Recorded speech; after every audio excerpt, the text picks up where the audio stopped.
Today is Saturday, March 30th, 2024.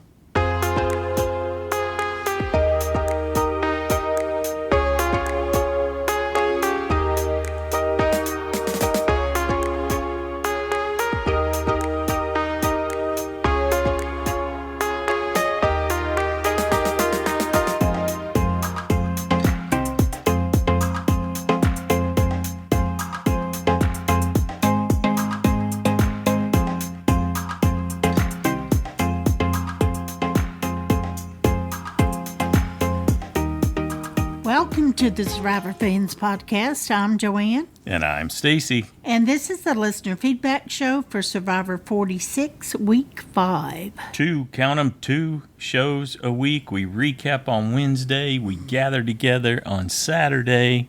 What are you snorting about? Snort laugher? Just you. Okay.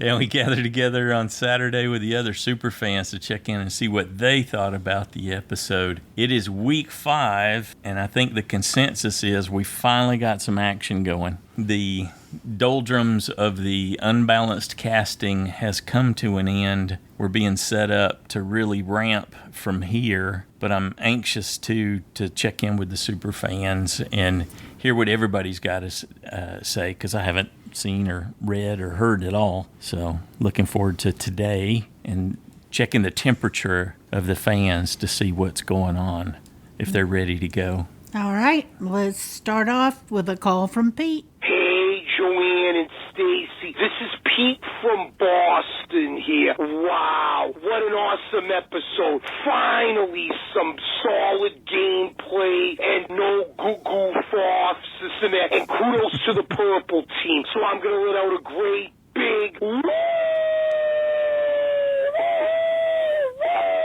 Way to go, Yanu. Finally, after 11 grueling days, that team not only wins immunity, but gets Flint there. And those three earned it and deserve it. Q, Kenzie, and Tiff. I think they'll make it deep in the merge, I hope. And I'd love to see them make the finale. And hats off to Q. We had a rough go of it at the end of challenges. Part of it was because Banu held them back and the Jets thing from earlier on, but I gotta say, he held strong and he came up big in this challenge and sealed the immunity win for Yanu. They earned it for sure. And he got revenge against Tim because Tim beat him with the basketball in the water last week. But I honestly wanted Orange to lose because, again, I wanted to see if Soda, I think, would have gotten blindsided. And I wanted to see how Tevin and Hunter, that duo, would hold strong with Liz, and if they trusted Venus enough to get rid of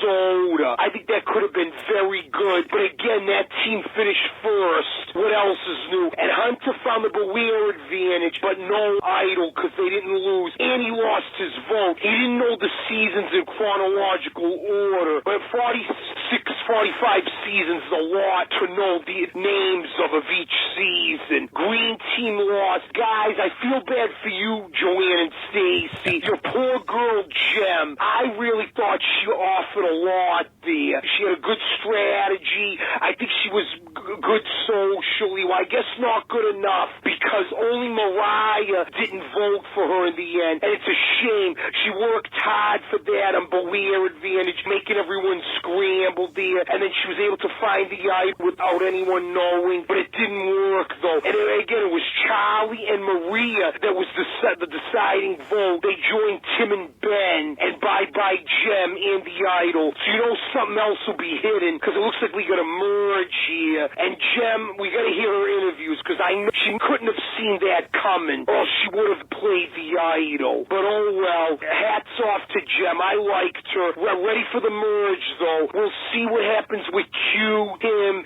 how this meet thing goes with Hunter, Tevin. Will that hold strong, or will the social players outplay them? I think Kenzie and Tiff will join some of those women. Soda, I could see it happen with, and Venus, I could see joining forces. Liz, we shall see. And now Mariah's on the outs. She'll probably want to join some of those women, too. A lot to look forward to, guys. Take care. Now let me hear Jem's interview if she regrets not playing the Idol. Great episode, though, and happy Easter. Ooh. Whoa. Thanks, Pete. She did indeed regret not playing. She said in her pregame journal, she had written down that if I get one, I am going to play it because that's how I get to stay in the game. Oops. Yeah, and she had made some other declarations. She said the minute the game started, most of those just went completely out the window, which is actually the way you should approach things, I think. You have to figure out who you're playing against, and you have to adapt and then figure out what your strategy is. You come in with too many strategies. You got to be in the moment, too, and be flexible.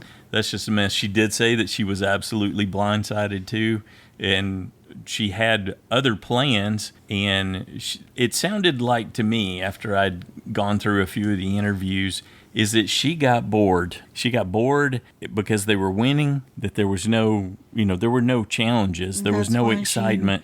Replanted it, and wanted to stir she had a plan to go back and actually bury the box there so that they would have, a more convincing kit. And I forget what exactly she said happened, but she didn't make it back over there. And then it had caught fire by then. You mean after she emptied the box? Yes.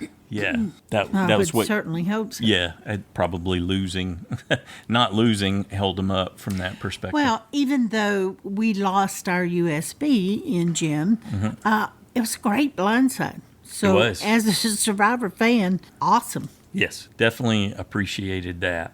Good deal. Thanks, Pete. Next up, we got a call from Robert. Hey, Joanna, Stacy, and Survivor fans. This is Robert from Canada calling in. Finally, we got to see a different tribe go to tribal council, and I think it helped contribute to what was overall a pretty good episode. Like most people going into the season, I was pretty high on Gem, and I almost picked her as my USB, so I was a bit disappointed to see her blow up her own game this episode. I think she was playing really well and playing a low-key game until she found that Beware advantage, and then it just kicked things into high gear for her and made her feel like she had to play. And when she approached Tim and Ben this week and started telling them the same story, and she was so confrontational, I knew that it was going to blow up her game. When I saw Siga dancing on the beach this week, it got me thinking, how would I pass the time on Survivor? Now, of course, this depends on whether or not I have any energy, which I probably wouldn't, but I think I would try to come up with games that we can play on the beach, like beanbag toss and things like that. Who knows, maybe they would help in an upcoming challenge. I enjoyed the challenge this week, and normally I don't like when they over-edit things, but the slow-mo that they did on the end, just given the stakes for Yanu and them winning, I thought that was really cool. And Jeff finally got his moment where they overcame adversity and they broke records for not having their flint and whatnot. I still think they shouldn't lose their flint by default, but it was nice to see Yanu win, and it was exciting seeing a different tribe having to go to tribal council. For the journey this week, I have to appreciate that they're trying different things on the journeys, at least. I like that they're varying it. It's not the same thing every time, so everybody knows what's happening. But the one this week really seemed impossible. I don't think I would have been able to do it, and I'm curious if any of the other castaways would have been able to. As we approach some sort of Mergetory, my top 3 players going into next week are Maria, Charlie, and Tevin. Maria and Charlie are just such a cool, dynamic power couple, and I think as long as they don't get identified as such, they're going to go really deep in the game. I think Hunter gets an honorable nod, but I think people are going to be on to him really quick. For people that are on the bottom, I still have Tim and Soda on the bottom, and I'm thinking one of them is going to go home next week, but I'm looking forward to what everyone else says. Now, one thing I wanted to mention too, and I noticed that the challenge was Soda referring to Venus as a stick bug, and I thought, wow, that was kind of mean and whatnot. But I have to say, I really don't like this thing on social media nowadays where people go and hate and really attack people online. I just think it's really stupid, and I wish people would give it a rest. We want villains to play the season. I don't care how many mean things or whatever somebody says. Just don't bother them in real life. It's a game. Just give it a rest. So I know none of us are like that, but I just wanted to voice my opinion on that issue.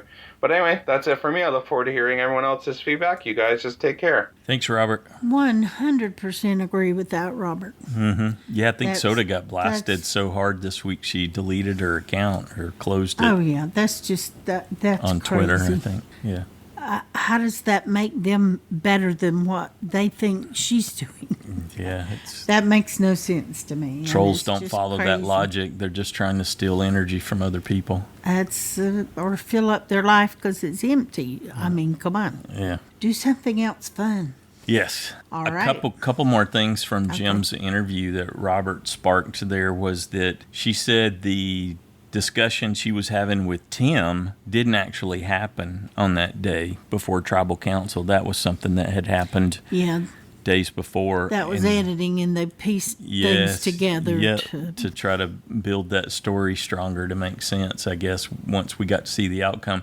The other thing that she said was when she had the exchange with Ben, when Ben came up with the hammer, she had gathered all the measurements, and she knew how many machetes out. She had her, 28 machetes from the tree where the box had been buried, and she was just about to start pacing that off with the machete to figure out where to dig, and that's when Ben came up. And so that's part of why she was pushing, nervous, and she initially thought she was busted, and then she just wanted him to go away. Tell me how to vote and I'll vote, okay, so we can end this conversation, because I've got an immunity idol in my vote to get back. And so that gave it some more context that I appreciated there. That often happens. Because we thought, oh, wow, she was just way too aggressive and, intense. But that makes more sense if she was nervous. And by her own admission, I think that assessment's probably still spot on, that she was too aggressive. Yeah. She got bored. It happens on the tribes where they win too much. Somebody or several people will get bored, anxious.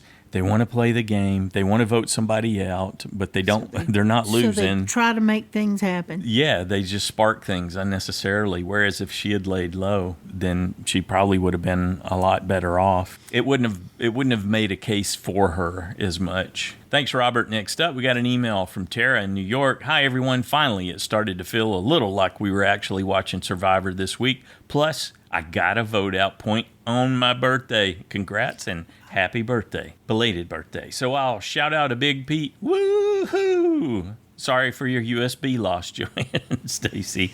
Oh, thank you. I had a feeling Jim might play too hard from her preseason interview. If I remember correctly, she commented that she'd never play an idol for anyone else, and it stuck with me. In my opinion, replanting the Beware advantage was a pointless move without a concise plan for the aftermath.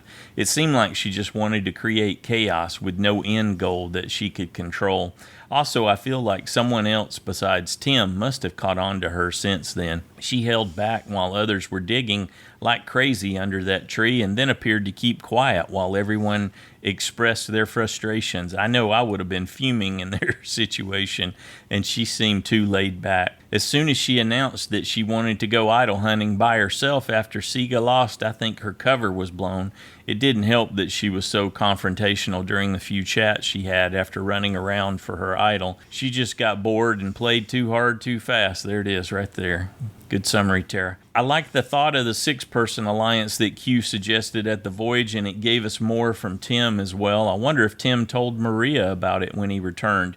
If she had any doubts about where to vote, that could have pushed her over the edge to vote with the boys. That's a good point, huh? Yeah. Also, Charlie impressed me since he must have helped to sway her in his direction. I'm thinking Venus, Kinsey, and Soda might be in trouble next week. I guess it'll depend on how the Merge or Mergetory splits the group, though. To put it bluntly, I hate Mergetory. It's not a real merge. It's just a glorified tribe swap into 2 tribes for 1 vote, and it messes with the flow of the game for no reason. I want to see they have to earn the merge, Tara. That's what that's all about. I want to see a merge feast and watch as they all blend together for a big vote. I'm with you. That's just me, but I'd love to hear what everyone else thinks. I can't wait to hear what everyone else has to say. On a side note, any chance we'll have JSFL questions for points this season? Fingers crossed. Sounds fun to me. Thanks so much, Joanne and Stacy, for all you do. Okay, I'll look into it. I'll see if I can come up with something. Yeah, we used to do that more regularly when we were doing interviews. Because that was easier it would give a source. Come from the and it would be a spark to check out the interview. Yeah, that was it. We just don't always take time to do anything like that. But like Stacy said, he'll ponder it. Good deal. Next up, we got a call from Rebecca. Hi, Joanne and Stacy. This is Rebecca calling from Northern California with my feedback for week 5. Hold on a second. Sorry, it's just so, oh my God, it's just so cold down in the basement by myself. I'm okay. I'm okay. Lost a save point and my USB in the same episode. That is hot. A little story. I have this very long distance sweet relationship that I'm in. He's in Maine. I'm in Northern California. And he never watches Survivor. And I tell him about my Survivor obsession. And this morning I was, babe, you're not going to believe it. My USB. And he's, what's a USB? It's my Ultimate Survivor bonus. She was voted out last night. She was voted out. Yeah, she was voted out last night. And to make it even worse, she had an idol. She had an idol. Yeah, she had an idol in her pocket and she went home. Aw, man, babe, that's terrible. You know what? If I got sent home with an idol, I'd be selling that on eBay. Yeah, I don't know. They might take it back. So what happens? Well, I'm in last place. I'm in the basement. A basement? Yeah, I'm in the basement. I'm in last place in the side challenge, which means I might lose, which means I might have to sing a parody song. A parody song? Yeah, this went on for quite some time. It's funny explaining to normal people our obsession with the show Survivor. But hey, I'm in last place. My USB is gone. I can't pick a winner to save my life. I keep blowing through my save points. I'm having the best time. This was a great episode. I particularly liked Hunter. I really still love Tevin. And I like Q.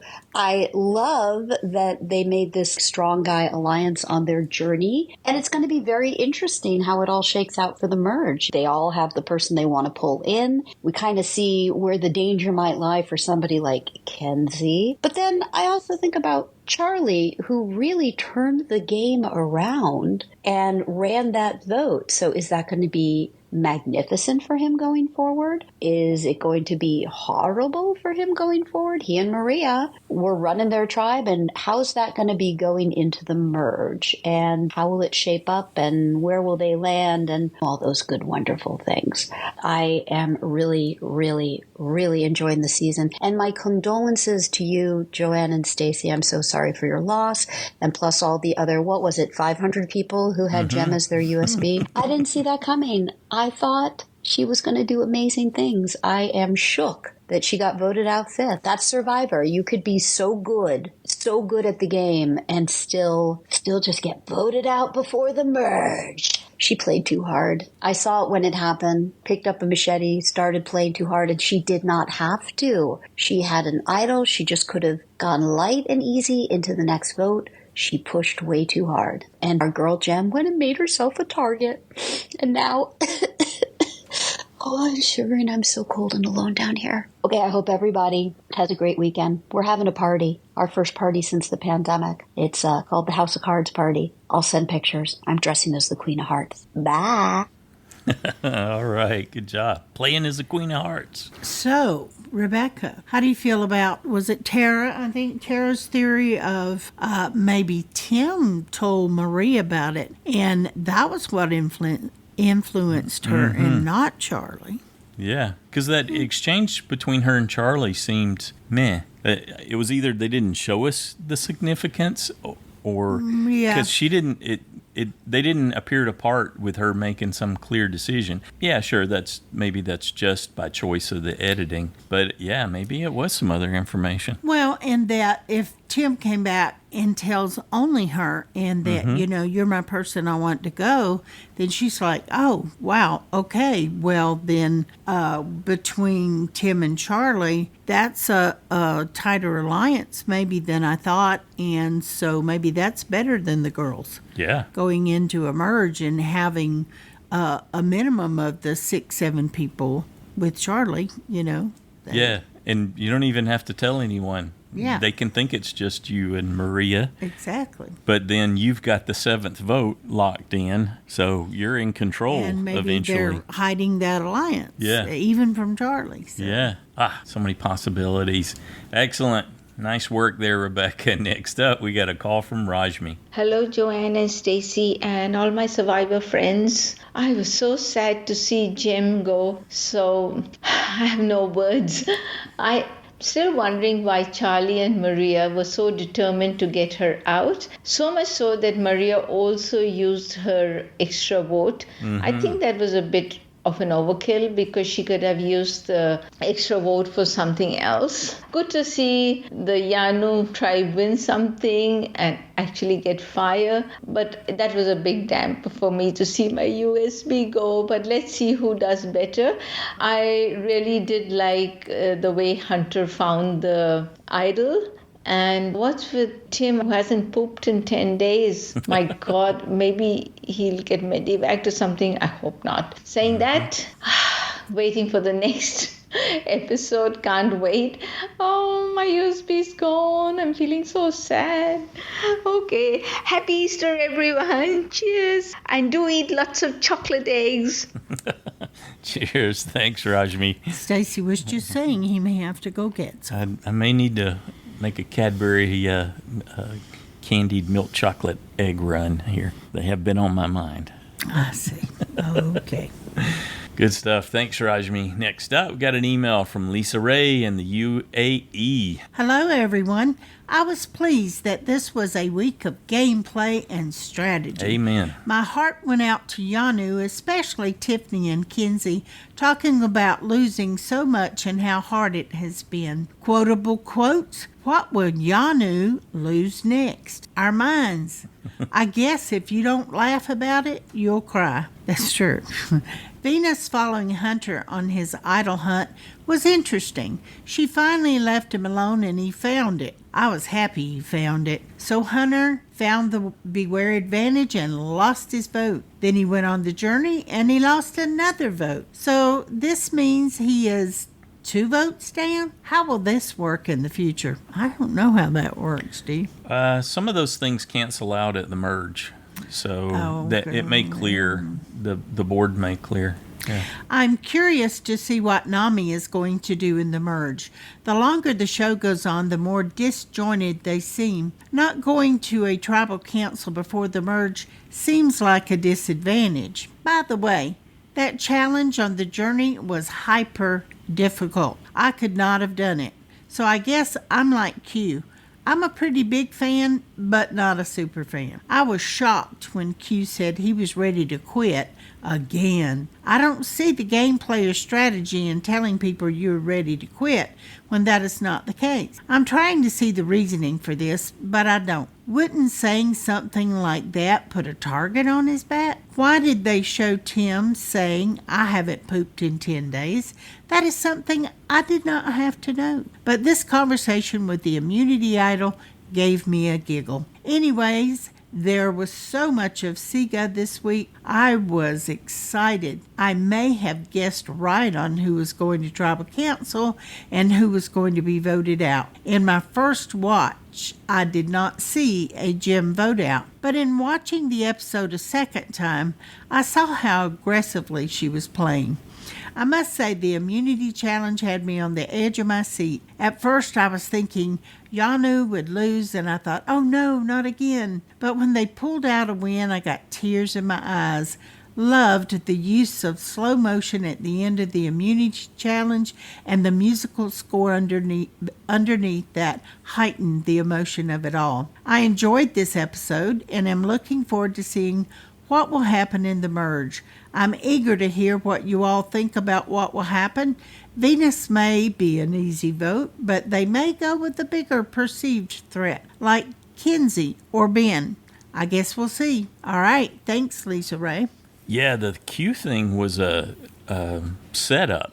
He was trying to make Kinsey think that he was ready to quit so that she wouldn't play her shot in the dark if they ended up going to tribal again. Yeah, but I think what she's saying is, how does that really benefit him by saying that? Kinsey doesn't play her shot in the dark. Q and Tiffany, who are going to continue to be together, have an easy vote out. But I mean, if she shares information like that to, if they don't lose, which they didn't, and they go into the merge, if she tells other people, you know, is there any kickback? Maybe.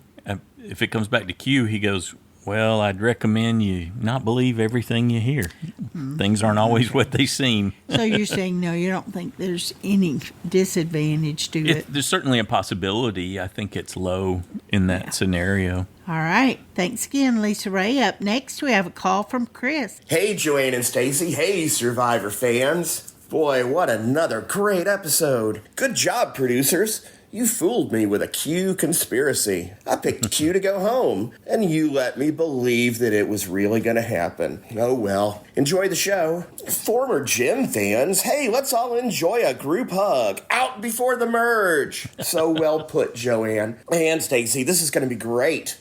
I got a new chance to get less points. Y'all, I liked Jim. I thought that she had it all, but no, she played like I probably would have. Looking at this season coming in, it seemed like we had an international cast. We've got India, Canada, and the United States. I had some crazy idea. It would be great if we're getting people from all over the world to play Survivor, and they're Americans, that's fine. Why don't we get Fiji Americans? If we had a tribe of Fiji Americans, a whole cast of them, wouldn't that be great? I'm sure they could check all the boxes they need to. But so I saw Jen, and I thought, hey, well, she grew up on an island somewhere, right? Well, sure, it was on the other side of the world. She seemed to have the goods. I was going to call her Fee-Jem, but she's not from Fiji. Anyway, I couldn't have been more wrong. Oh well, let's not forget to linger a little longer. Hashtag they missed Banu is trending over at On Fire with Just Host. Well, I hope he gets his dream job now at last. And now, dancing with Bono in U2, Banu. Have a great week, everybody.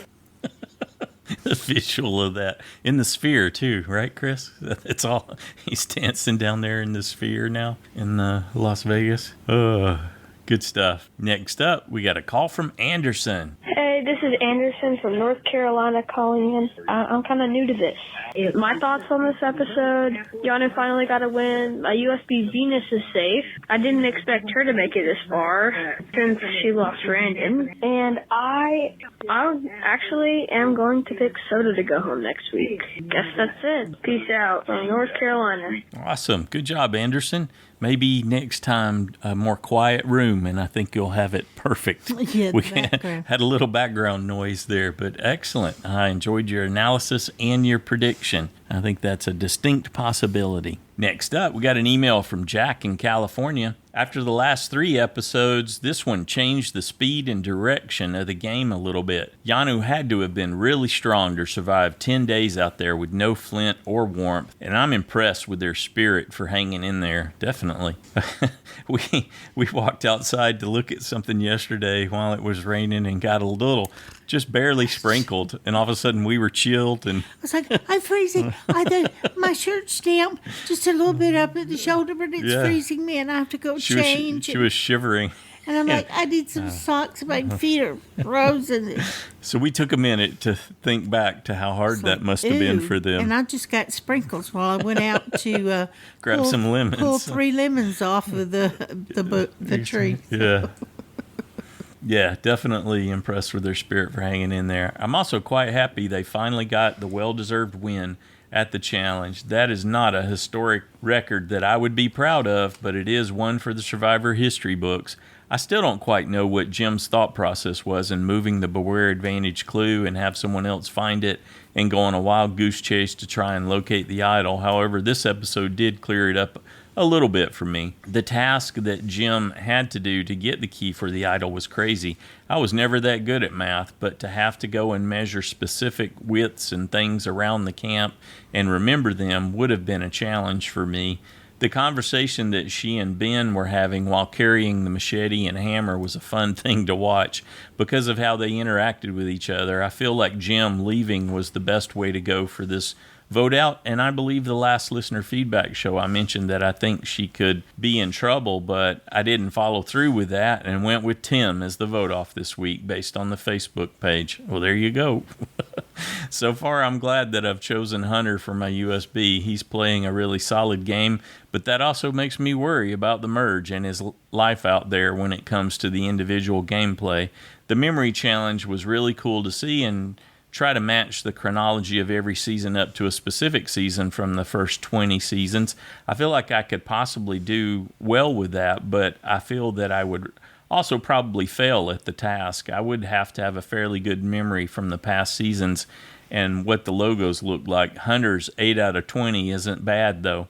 Next week's Mergetory is always hard to guess who goes next, but should be another fun episode to watch. You bet. Good job, Jack. Next up, we got a call from Drew. Guys, some gameplay. Oh my gosh, to kind of get rid of some of that dead weight, people start coming out of the woodwork. That's exciting. Also, of course, to see a different tribe go to tribal council, that made a big difference. I'm kind of over Q. I don't know. There's a type of bro that's like so bro. It's like people who cry when their football team loses. I'm like, come on. Anyway, yeah, it was a good episode. Challenge, reward, fine. Good.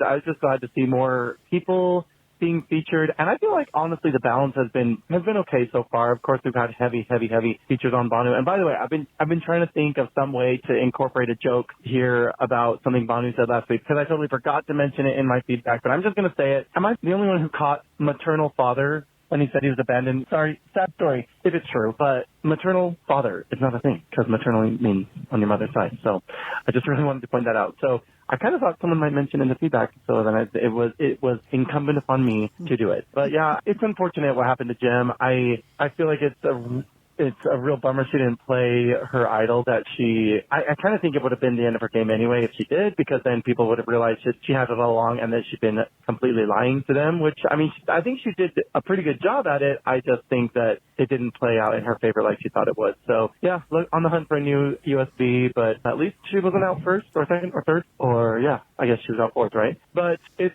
shaping up to look a little bit more promising for the rest of the season, so I'm looking forward to it. But I hope everyone has a good weekend. Oh, by the way, thank you for the well wishes on my callback. I did get cast. The summer show I'm doing this year is Anastasia, and I am playing the Tsar. So yeah, some heavy drama dad duty going on here. I get killed at the beginning, right? So anyway, have a good weekend. Bye.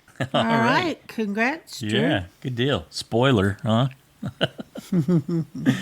Next up, we got a call from David. Hey, Joanne and Stacy. It's David in Pittsburgh, and I am one happy Survivor fan. This episode had everything I love about Survivor. We had a really tense immunity challenge, a lot of strategic talk, a journey which kind of ended in a surprise, and a blindside that really caught me off guard as well. And all of that in an hour and a half. Just perfect. When we got to the immunity challenge, and it was only a third of the way into the episode, I kept thinking, wait, something's going on here. That really surprised me. And then, again, Yanu's falling behind, and Tiffany and Kenzie are a little bit slower than the other teams. And then there's Q trying to unravel the cord. And by then, of course, Nami's already done, but nobody else has made a shot. And then Cygnus starts hitting their targets. When they showed Q shooting that beanbag and it went in slow motion and it showed their expression, I really was on the edge of my seat watching. I just thought it's either going to hit or fail miserably. And when they hit, I cheered. I was so happy for them. And again, this was a team that lost constantly, had nothing, and finally made it. It just was a great moment of television. And I have to add that this was the episode when I realized I was not a super fan. Hunter is trying to put those 20 seasons in chronological order, and I thought I wouldn't have been able to do it. I know.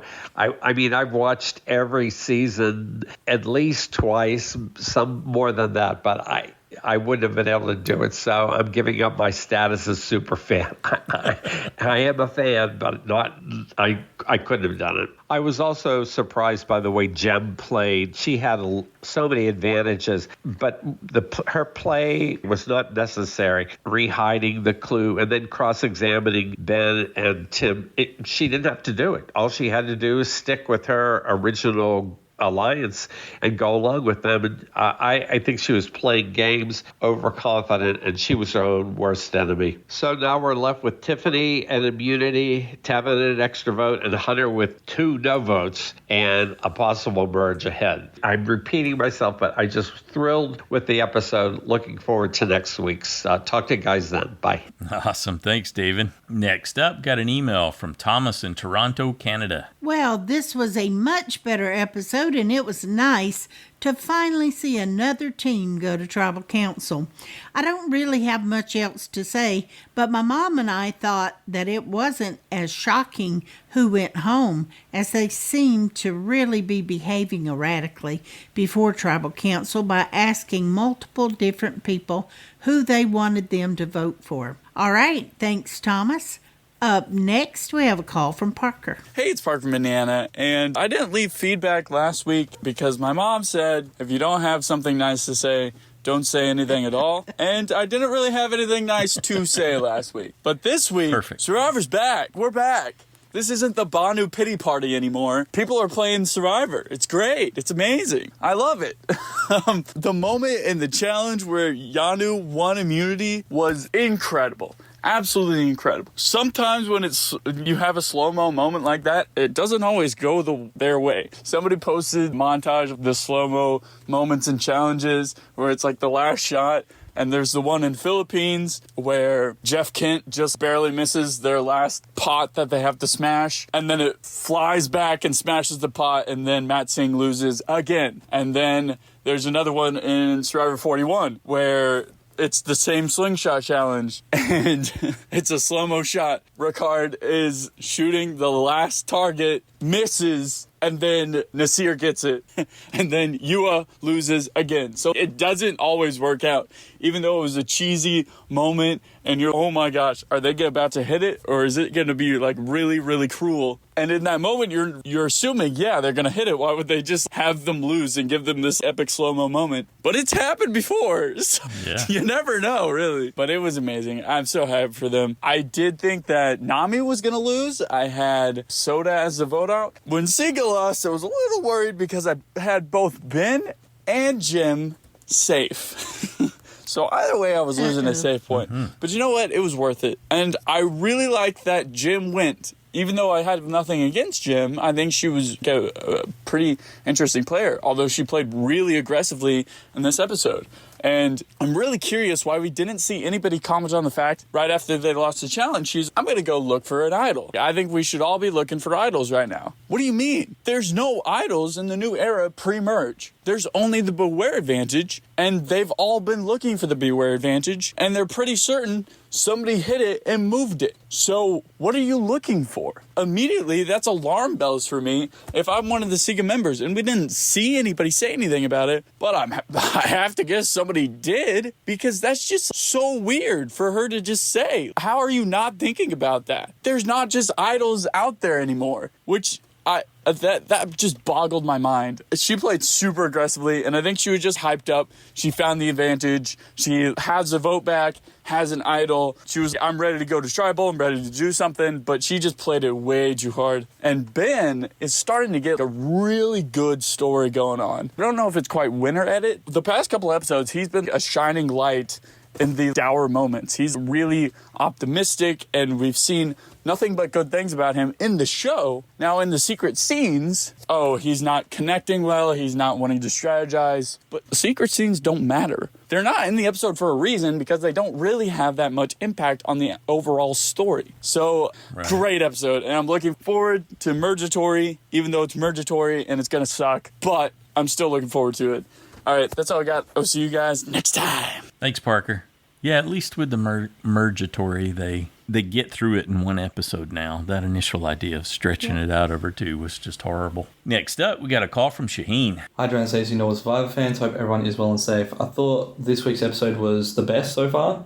I thought the blindside was really well crafted, albeit I didn't really call it. I was rather shocked, and that's what it's all about, really, with blindside. They create that drama, and we love that. And it really highlighted how well Charlie and Maria and Ben play. Ben and Charlie's relationship, then filtering itself down to Charlie and Maria's relationship. But I was rather shocked because I don't know who Maria was talking to. It might have been Mariah or Charlie just before the vote occurred.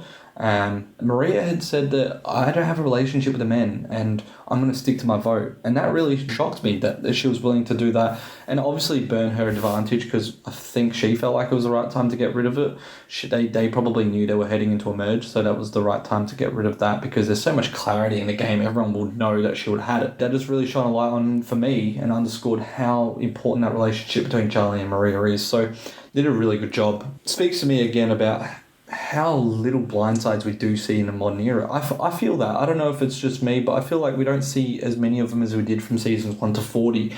I don't know if it's just because of the mechanics of the new game, the openness of the players, or less time puts more pressure on them, or production is not having good enough back info to weave a story for us. So I wonder what you think, because I just feel like that blindsides is just so part of this game that it creates the drama that we need. We used to get so many of them and we don't get them as much anymore. But it's also related to the quality of the players and casting. So I do blame casting too in that, because you do lose good players like Gem very early as a result. Going into the merge, I think Nami are rather fractured, and that's very well known. I do think Tevin and Soda will patch things up this week, and I think Liz can be pulled into. They're fine. I think Hunter will be pulled into for now. He does have that block option with Tim and Q to form 6. Venus is the odd one out, and Venus could just go to any place where she feels like that the votes could be piled on. I think this week it will be an army member. Sega's rather stable, so that's really easy for them. They're going to be an easy 5, and then they just need to pull in 2 more. I think Mariah will be patched up very easily. She's going to be someone that they can talk to very easily and patch things up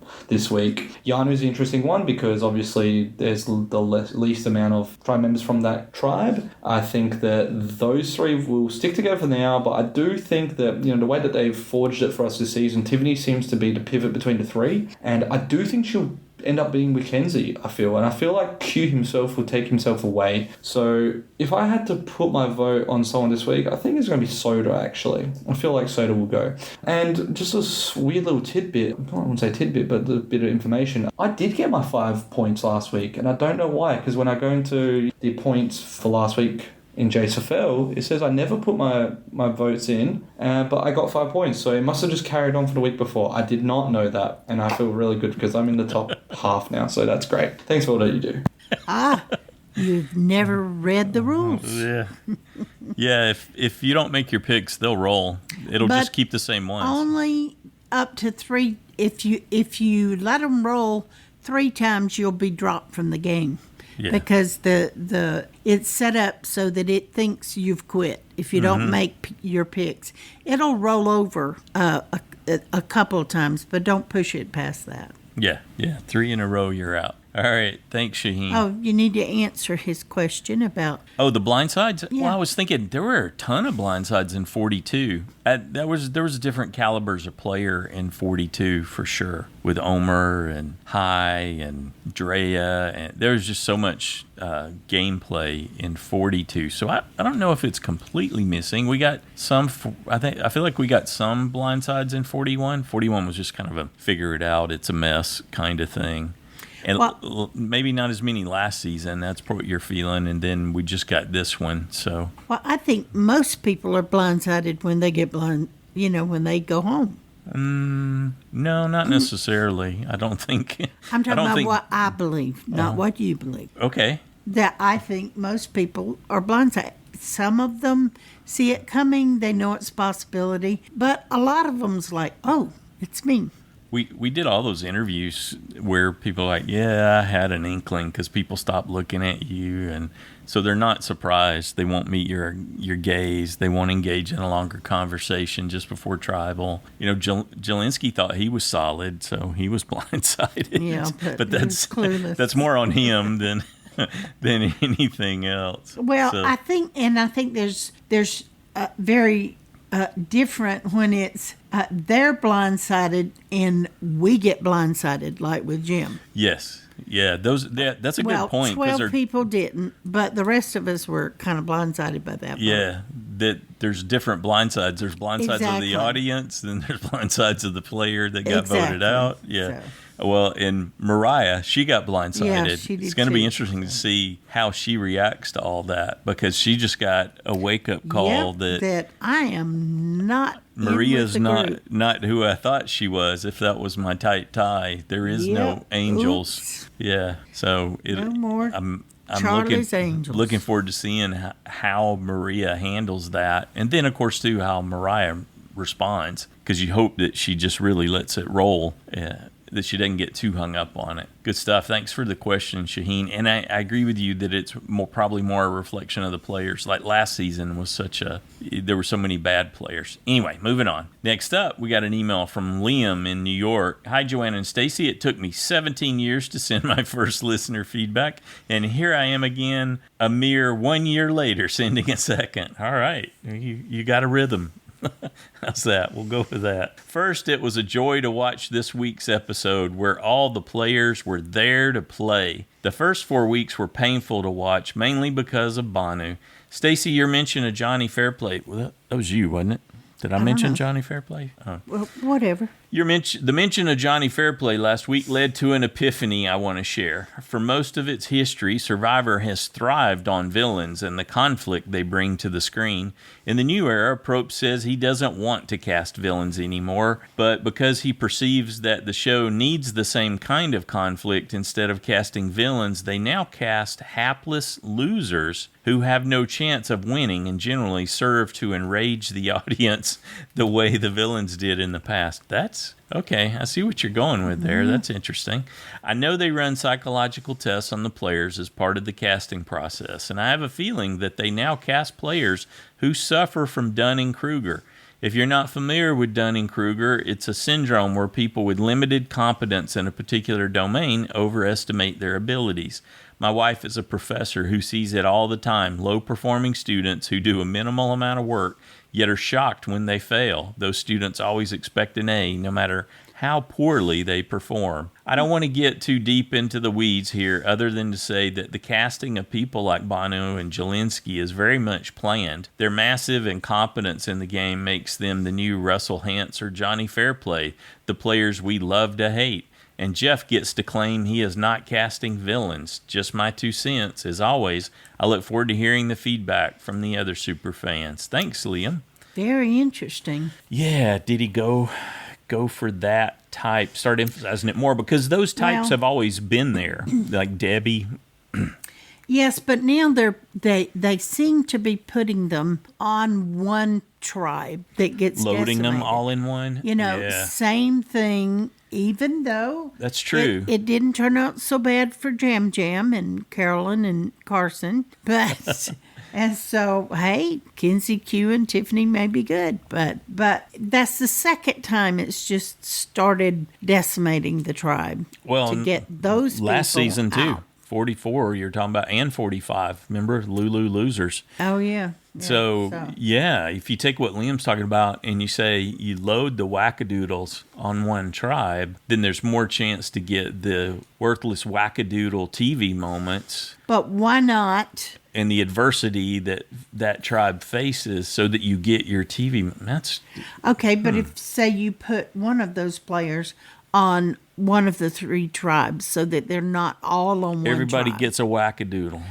Yeah. Okay. That That's more akin to what fair. Yeah. And doesn't have the same effect on one tribe like right. that. So. To get a Nora, to get a not that Survivor's fair. Deborah Varner is definitely not fair. That. Yeah. Right. It's never set up for that. To get a Philip Shepard, they would have 1 in a season, but not 3 on one tribe. So yeah, I think you could be onto something with that, Liam. Good job. Next up, we got a call from Kim. Hi, Joanna and Stacy and Survivor fans. This is Kim from North Carolina. I was really happy to see Banu leave last week. I don't know why Jeff picked him as his special rags to riches story, because I think we've seen other people like that. I was happy to see that team win this week, because the pagonging is really boring. I don't like when there are 3 teams and they're uneven and one of them just gets decimated. I've enjoyed the longer episodes, but I do think 90 minutes is enough. I also picked Jem as my USB, and she was quite disappointing. I did not like the way she acted, taking such glee in the tribe mates digging with the stinging ants. I don't know how she thought she was ever going to finesse that in the end and not look like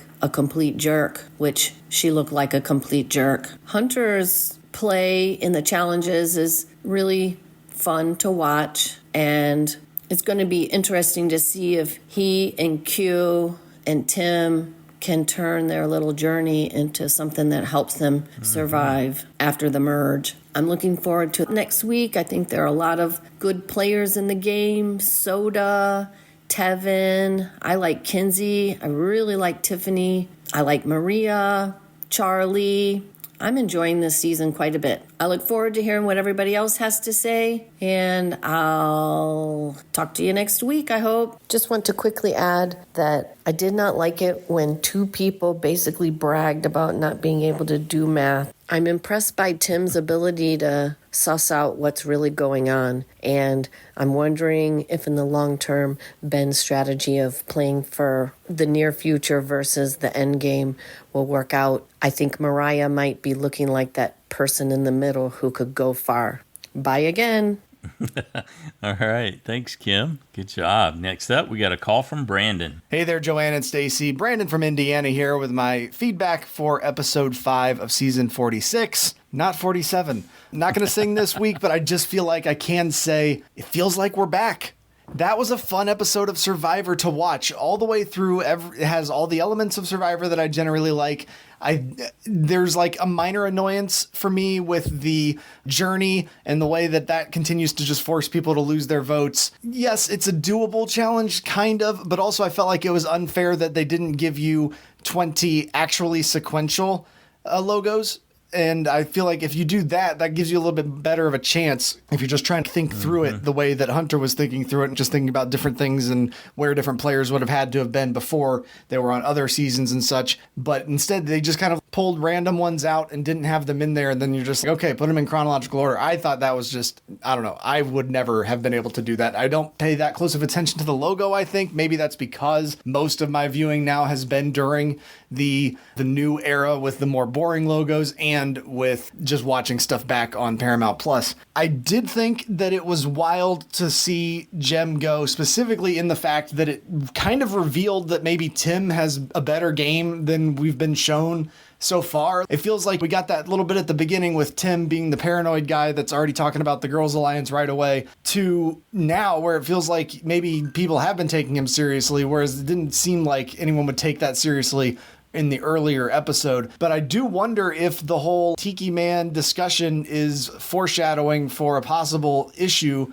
for him coming up. I'm hoping that's not the case. I'm hoping that they're not just showing more of Tim to us because he's about to go out on a medical situation because he's stopped up. It just seems sad if that's the case, especially because it seems like maybe this is a character that I would enjoy rooting for had I seen more of him so far, other than just digging through poop in Coconut Grove. As far as what's up next, I'm excited for the merge. Of course, I always kind of dread the merge split vote. We'll see what happens. I feel like there's a lot of people in a lot of danger because of how things have been so Yanu focused. It feels like there's a lot of people that maybe would have not had their names mentioned at all before that could be sudden threats or sudden people that people want to go after just because of whatever the rock draw ends up being to split these two tribes. It's what the one tribe into two tribes. If I had to guess, I would say that the show feels like they're leading us to a soda out next week. Can't wait to hear what everyone else had to say. Thanks. Bye. Thanks, Brandon.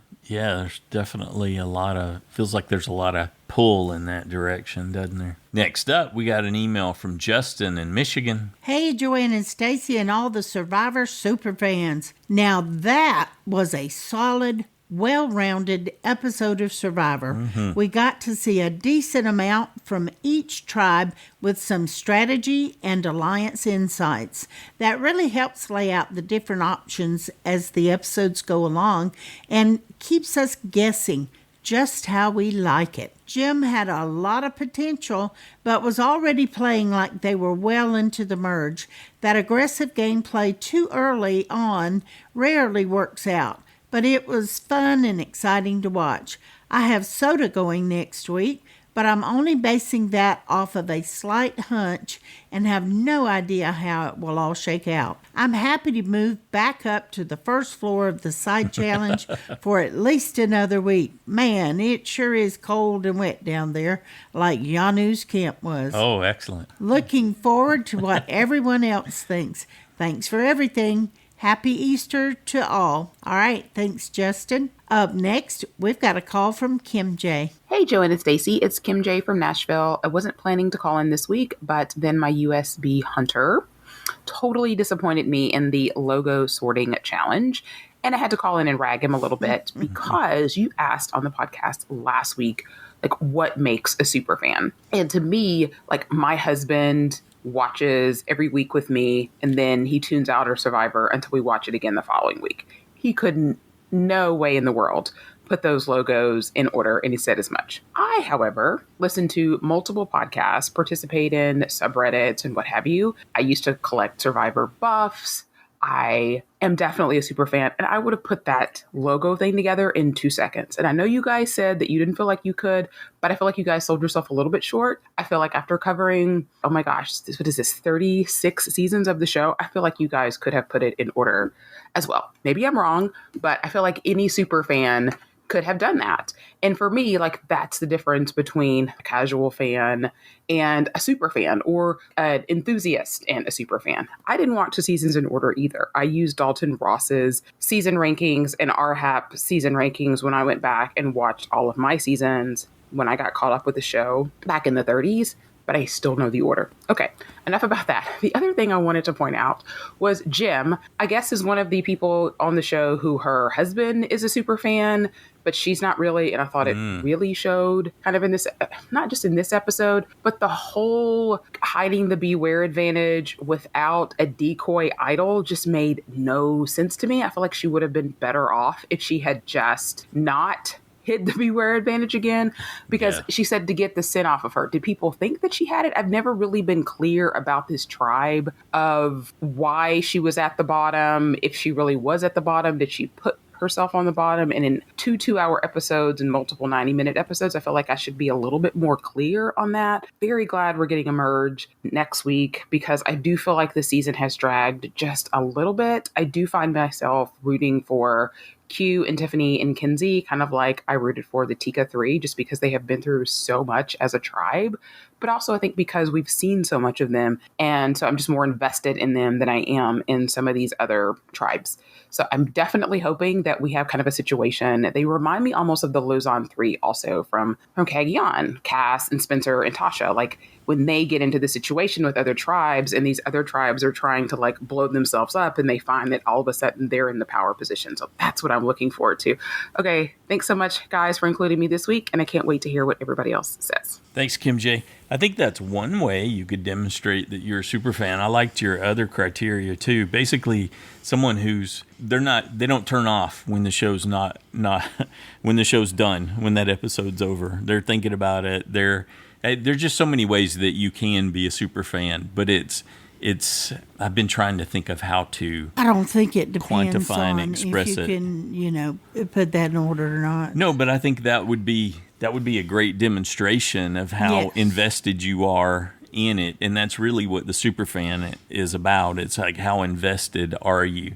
Did you Banu, you binge watched it with someone who really liked the show? Does that make you? It didn't seem like it, because you didn't have basic knowledge of the game. You'd kind of think that would be part of the criteria too, but we definitely couldn't do it. That challenge, and we struggled just to do that, to remember that we're just doing an out loud exercise to go through the first 10, because it's been so long since I thought through that. Yeah, and we got now at one point 2 of in them time flipped. we could have. Yes. Yeah. But without even, thinking too hard. For me, I've been thinking a lot about that.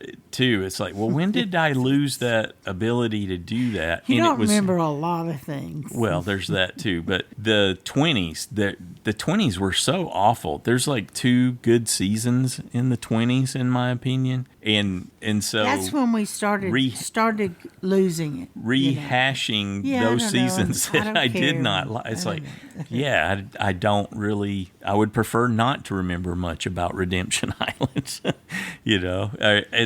Several aspects. You did complain about that a lot. The whole season, yeah.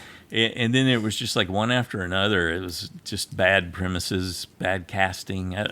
Anyway, the 20s was rough. You digress. Yeah, and because of that, I'm not refreshing those things. But I wanted to mention, too, based on what KimJ was saying, that I saw on the Survivor subreddit, someone had posted a link to it was a Sporkle link, where that's a place where you can create quizzes and things like that. So I've included it in the show notes. It will allow you to go through and try to put all of them in order. Obviously, 41, 42, 43, 44, and 45, I think what's in there. Those were easy to do, but it's based on the name of the season, and you have to pick, okay, what's season 1, what's season 2, out of the names of the season are presented to you on the board. Yeah. Our plates are so full with life right now that... well, I'm not recommending it for you. No, I'm saying I wouldn't even go and bother with it. I don't have time. I did, and the best I could do. You don't have time was, either. My first pass was 53. You just took it. 53%. So that's where I am. I do not have that. I'm pretty sure I would qualify as a super fan, but I cannot do the season named recall like that. Yeah. Thanks, KimJ. Next up, we got a call from Jade-n-Christine, reunited. Hi, Joanne and Stacey. This is Jade. And Christine. From Hawaii. We're back together. Aloha. Aloha. So, yes, I sent Mom a text. She sent me a text. She's like, this was the best episode. Best episode of the season. Of the season, clarify. yes. Yeah. So I wanted her to explain why. Yeah, well, I just felt like it... So we've been recently rewatching a season, the Fans versus Favorites, the second version where Cochran wins. And it just has... This episode had that same kind of OG Survivor feeling. You know, the underdog won the challenge. And then there was a lot of great and interesting intrigue and tribal dynamics. And then when they went to tribal, I wasn't 100% sure whether that would, which way that would go. And so I was nicely surprised as an audience member. So yeah, I enjoyed it. It was really good. And even though Q was my vote out, mine too. It was really satisfying to see them win. It was so painful seeing how hungry they were, and they're like struggling in the challenge just to not faint. I know. So I was really glad to see them eat. I definitely got a little teary when they won. I just felt so bad for them, and I was so happy that they finally won something.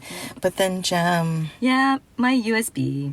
So I think last week's, her choice to fake out her tribe was a really bad move. I don't think she could come back from that. Even if she got the idol, but even if she had played it, I think her tribe would have been so mad at her. Yeah. Like she would have been just on the outs with them anyway. So yeah, I think that move really pre-damaged relationships kind of. So I don't know if she would have made it far anyway. Yeah, and then playing so hard after that. Yeah, talking to Ben with the machete. Yeah, the machete bullying. Yeah, so we both need new USBs, and I don't know. I'm really trying to think about someone who is not too much of a threat, but is clearly a good player. So I'm kind of leaning towards Charlie or maybe Maria, one of those two. Yeah. What are you thinking? Well, Charlie's also on my short list, along with Tiffany or Tevin. But the only thing is, Tiffany does have that kind of a target on her, I think, because of... Yeah, those three are coming in with... Everybody knows some information about them. They could either vote as a block and do well and kind of pit Siga and Nami against each other, or everyone could gang up against those three and just kind of get rid of that tribe entirely. I don't know what's going to happen. What do you think is going to happen next week? Oh, it's the pre-merge, earn your merge. Next week.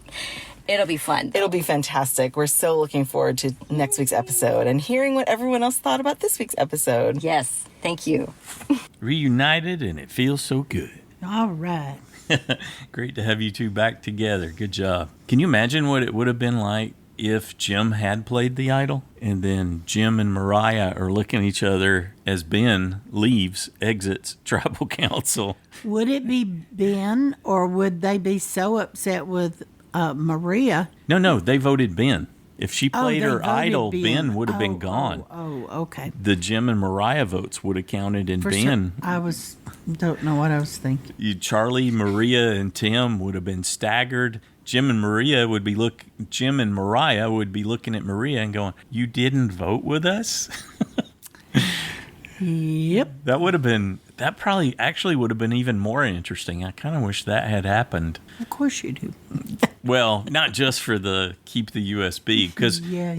Like Jade-n-Christine were talking about, she was going to be in trouble. She was going to be looking for a new alliance no matter what, if that happened. So, interesting. All right, thanks, Jade-n-Christine. Next up, we got an email from Josh the Plush Moose from Massachusetts. Dear Joanne and Stacy, he who shall not be named is gone. We saw more gameplay and a different tribe lost. It was a nice change. My other observations. Describe the Vibe Tribe's arc. Subscribe, jibe, unsubscribe, diatribe? Wow, okay. Venus's favorite Survivor moment, Andrea following Malcolm around like a little sister. That's a good reference. When the tribes merge, will Mariah form a twins alliance with Liz? Wouldn't that be awesome if they did a Wonder Twins unite? That would be funny. Sega Beach is a beautiful hellhole. I don't think it'll get good reviews on TripAdvisor. During her interrogation of Ben, Jim channeled Matthew from the Amazon season. Indeed. Ben discovered that a shelter in Fiji and a cabin in Fiji aren't the same thing. I prefer Yanu minus Banu to Garfield minus Garfield. Ben spent 2 months in a van with 6 guys for $3 a day. He needs a better agent.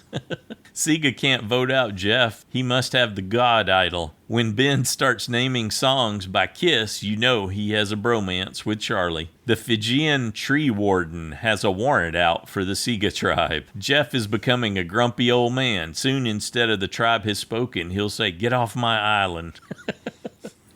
Venus is so thin that she could use olive oil as a meat shield. Nice. Hunter found out that Fijian law is strict. It allows for double jeopardy on lost votes.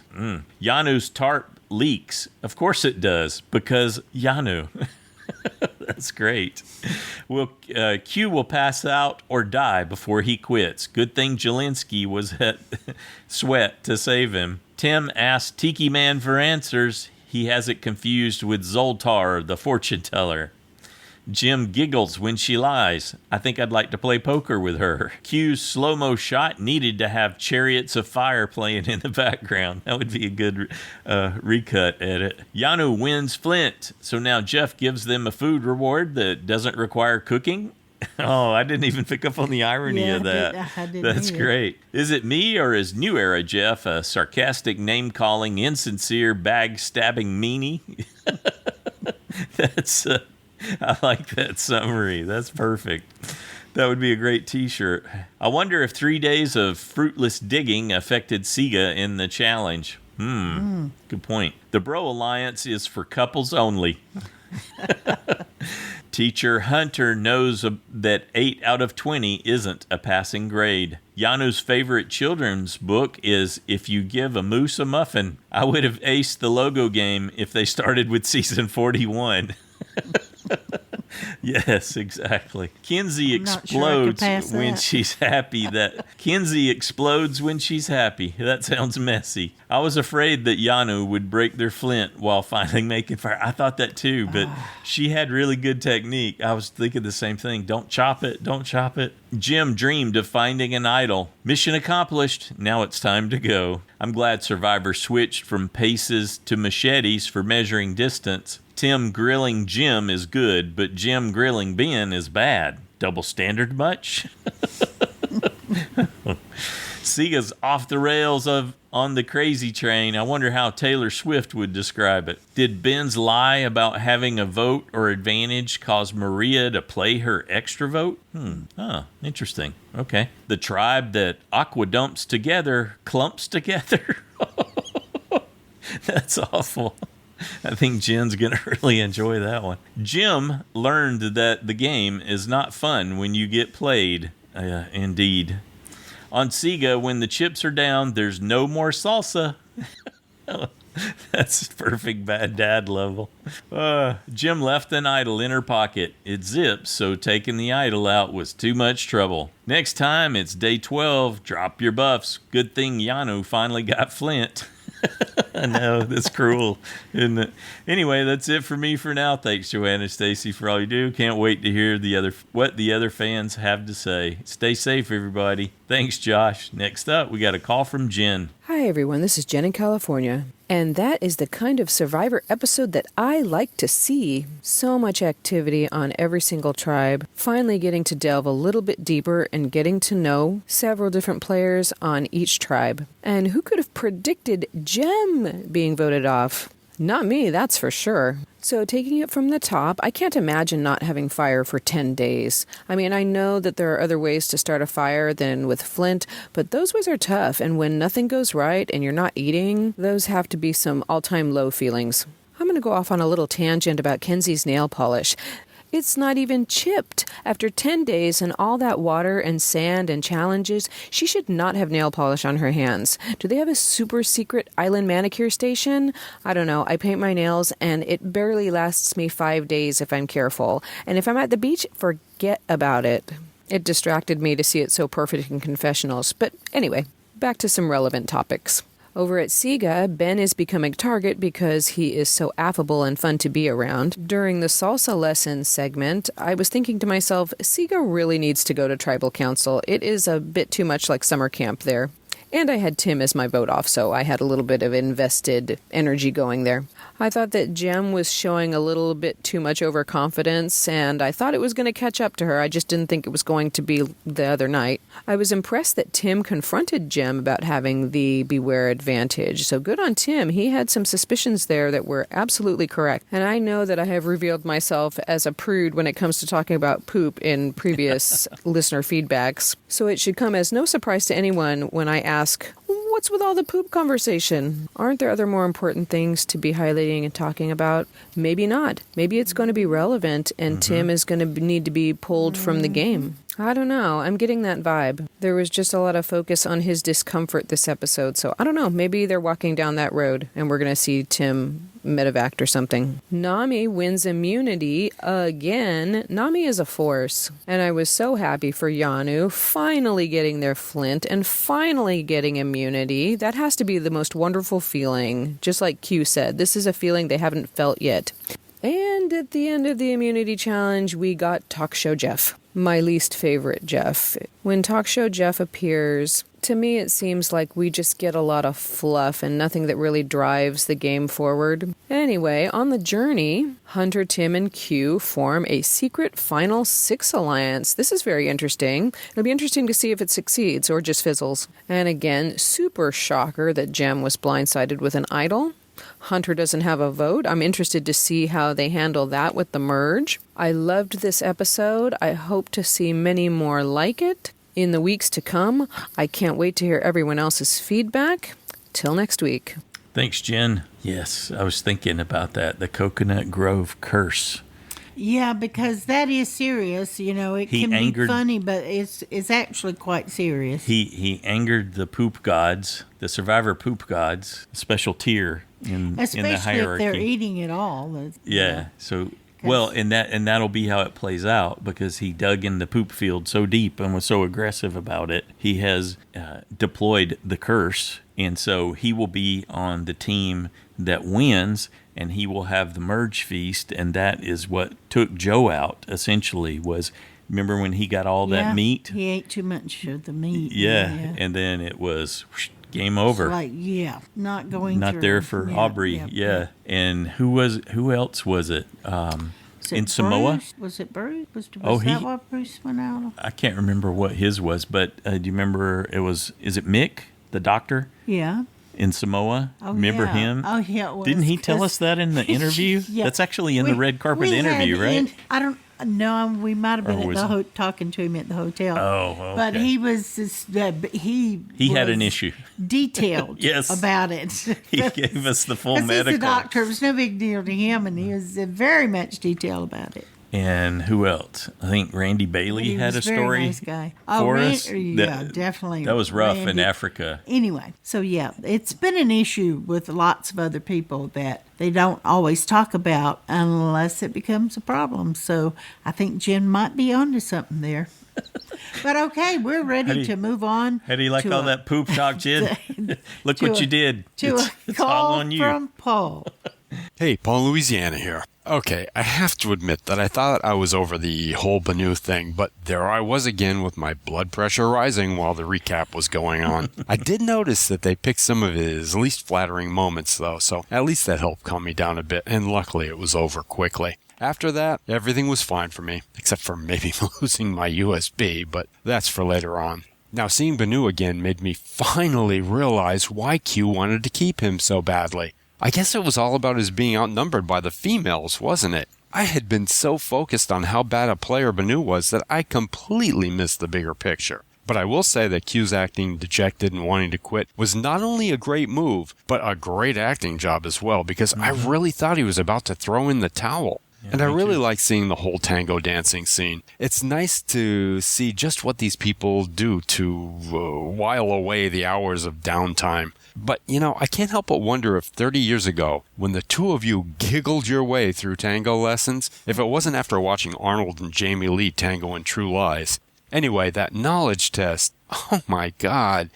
I pay attention to the logos, but I know I would have failed that miserably because I can't retain that kind of information.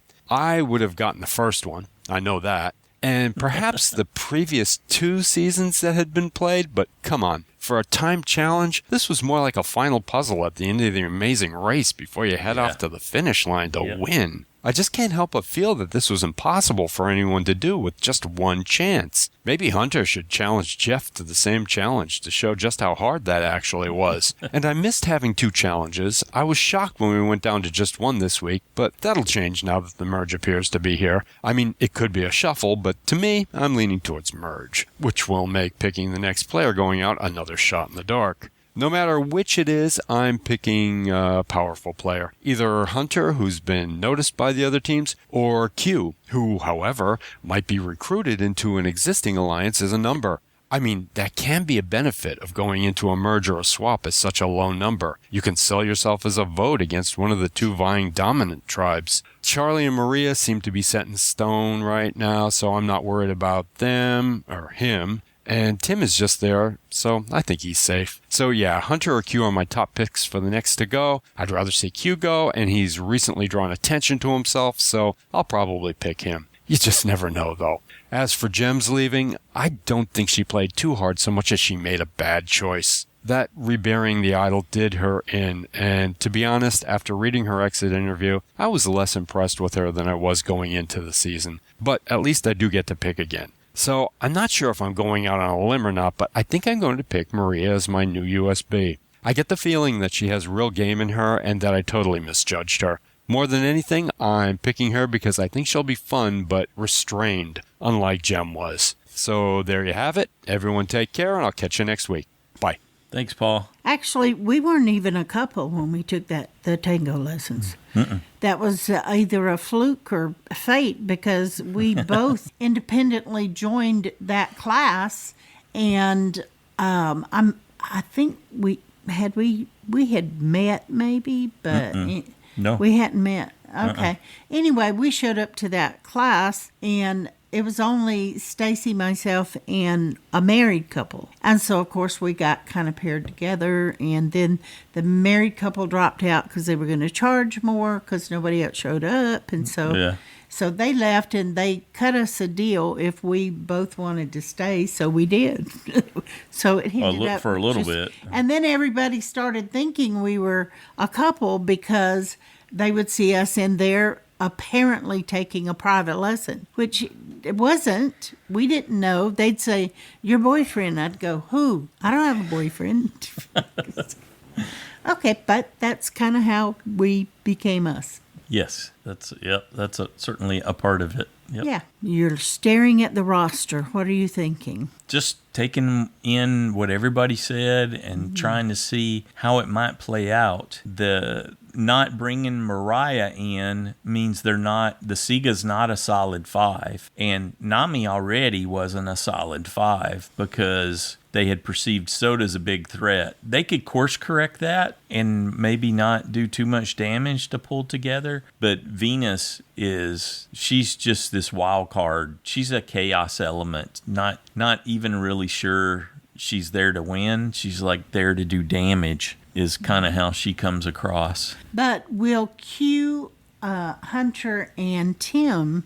Will they be able to come together? Will they really want to put that together at that point? At this stage, because what's going to happen is they're going to draw rocks. They're going to end up, if it's like in previous seasons, they'll draw rocks. And let's see, there's 13 of them. So one person's going to set out like Katura did last season, and she's going to have to pick who she thinks the winning team is. Or that person who gets like the white rock. There'll be a blue rock and an orange rock. Which one they're going to go with. Yeah, so that person won't actually participate. They'll be in 2 different teams.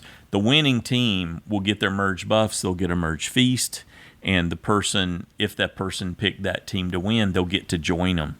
And if not, they'll go with the losing team. Right, and they'll miss out on the merge feast. At least that's how it's been before. And then the losing team will end up having to go to tribal council. This last season, this was when Caleb pulled when the shot in the dark got played correctly. And when the Reba tribe started taking out their own members. Yeah, so we don't even know who's going to be available to be voted for. Nope. So that's nothing right now. That makes your choices for next week more difficult. Yeah, and so will Nami try to make some repairs, or will Hunter try to solidify with Tim and Q? You know the Yanu 3 are desperate to get in a majority somewhere, so they're all going to be working hard. Kenzie's going to be in full force, being the social person, making connections. Well, according to Next On, Q was running around doing a lot of, talking and... well, he said something about Venus, right? Yeah. Anyway, it's going to make it a lot more challenging. Mm-hmm. So, Because there's going to be a greater tendency to stay with an original alliance. I think Hunter's a bit of a wild card, though. He could be willing to go rogue early because he hasn't been, as long as he could get Tevin with him, and he could be in a majority alliance.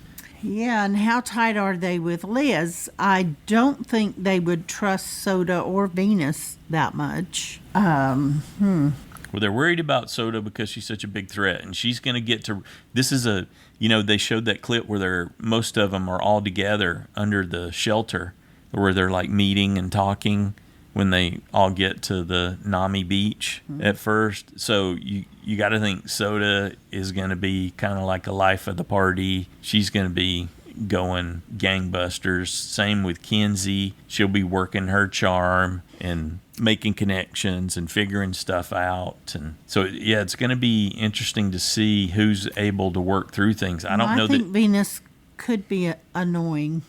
Yeah, I don't know that she's a lot of different. She doesn't. I don't know if she has the social skill. Right. The appeal isn't necessarily there. Whatever. Yeah, but she doesn't I think draw she'll people try, in. and she might get caught up with that. It'll be interesting to see. It's a huge test, right? This is all part of the reset button. It just gets dragged out because of the earn the merge concept. Or will the men decide we need to protect the stronger, they start picking us off and say they want to pull the strong men together like Hunter and Tevin, Tim, Charlie, Ben, and Q. Let's see, that gives them 3, 4, 5. That only gives them 6. Right. But then Q's potentially got Tiffany and Hunter's can got probably Tevin. pull. Well, he's got Tevin and he can pull Liz. Yeah, more than likely. More than likely they'd want to take Maria, but again, they want to take their persons, but they can take, they can pick one of the women each tribe. Right. So the questions kind of become: is it an original tribal alliance plus some to get to 7, or is it a new alliance that'll form? Exactly. How do you think that's going to play out? Yeah, I'm looking forward to it. And it could be based even on who's got immunity this week. I'm with you. And that may not be the case the following week, but they might go with using that to either save some of the people they want to keep from getting voted off. Let's see. Let's look at who has what. So there's a question that has to get resolved about Hunter's no vote. If he's on the team that wins, Tevin has an extra vote. and he is right, and he officially, if Hunter officially makes the merge by being on the winning team in the challenge, that might wipe the slate clean on his lost votes. Or he One or has both of no them. vote and cannot play his shot in the dark. Right. Maria no longer has an extra vote. So nobody on that tribe has anything extra. So, but Tiffany's got an immunity idol. got an immunity idol. So the question there becomes: did Banu rat her out? Oh no, he didn't know. He didn't know, so he couldn't rat it out. Mm-mm. So no, I'm putting So Tiffany she's safe. this week. Good call. Just got to come up with 3 more. Oh. Yeah, exciting. I'm looking forward to it too. Man, I really enjoyed this. It was great getting everybody's feedback. Thanks to everybody who took the time to send in your thoughts and predictions. We enjoyed that. We appreciate hearing from all of you. And if you're playing in JSFL, remember to make your week 6 picks for one person voted off and 4 people who you think will be safe at the end of the episode. Anything else you want to? No, I Mergetory, as long as we get through in one episode, then it'll be good, and then we'll be officially merged at the end of this. We'll have a merged tribe of 12. That's the way it's been going, so that's what we're thinking will happen. Yep, looking forward to it. We'll be here on Wednesday with our next recap. Have a good one. Happy Easter, everyone. Yeah, happy Easter.